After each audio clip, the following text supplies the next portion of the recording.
তথ্য প্রযুক্তির যুগে এখন কোনো কিছু গোপন থাকে না, কোনো না কোনো মাধ্যমে প্রকাশ পায়। তবে একান্তই ব্যক্তিগত যে কোনো ইস্যু প্রকাশ্যে এনে নাজেহাল কম হতে হয় না। লুকিয়ে রাখা ক্যামেরায় আপনার ব্যক্তিগত অনেক কিছুই ধারণ হচ্ছে অগোচরে।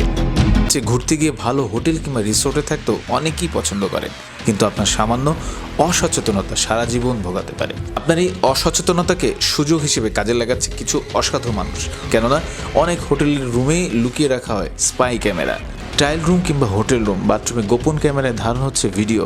এরপর তা দিয়ে নানাভাবে হয়রানির শিকার হতে হয়। প্রযুক্তিকে হাতিয়ার করে কিভাবে অসাধু কাজ করা যায় তারই নিদর্শন গোপন ক্যামেরা। যেখানে যান, প্রথমে পরীক্ষা করে নিন কোথাও কোনো ক্যামেরা লুকানো রয়েছে কিনা। বিশেষ করে রুমের আসবাব কিংবা দরজার হাতল, অদ্ভুতভাবে লাগানো ছবির ফ্রেম, দেয়ালঘড়ির মধ্যেও লুকানো থাকতে পারে গোপন ক্যামেরা। ক্যামেরা লুকানোর আরেকটি প্রচলিত স্থান হলো টয়লেট। আয়নার পেছনেও থাকতে পারে গোপন ক্যামেরা। বিশেষজ্ঞদের পরামর্শ, ক্যামেরা খুঁজে পাওয়ার একটি সহজ উপায় হলো অন্ধকারে উজ্জ্বল আলো ফেলা।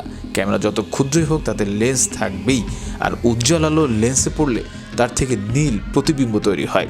খালি চোখে ধরা না পড়লেও ব্যবহার করতে পারেন মোবাইলের ফ্ল্যাশের আলো বা স্ক্রিন। যদিও সম্প্রতি সময়ে গোপন ক্যামেরা খোঁজার অ্যাপও এসেছে বাজারে। ক্যামেরার নেটওয়ার্ককে চিহ্নিত করে এই ধরনের অ্যাপ। আবার অনেক সময় ক্যামেরার অপটিক্যাল তারের জন্য ফোনের নেটওয়ার্ককে সমস্যা দেখা দিতে পারে।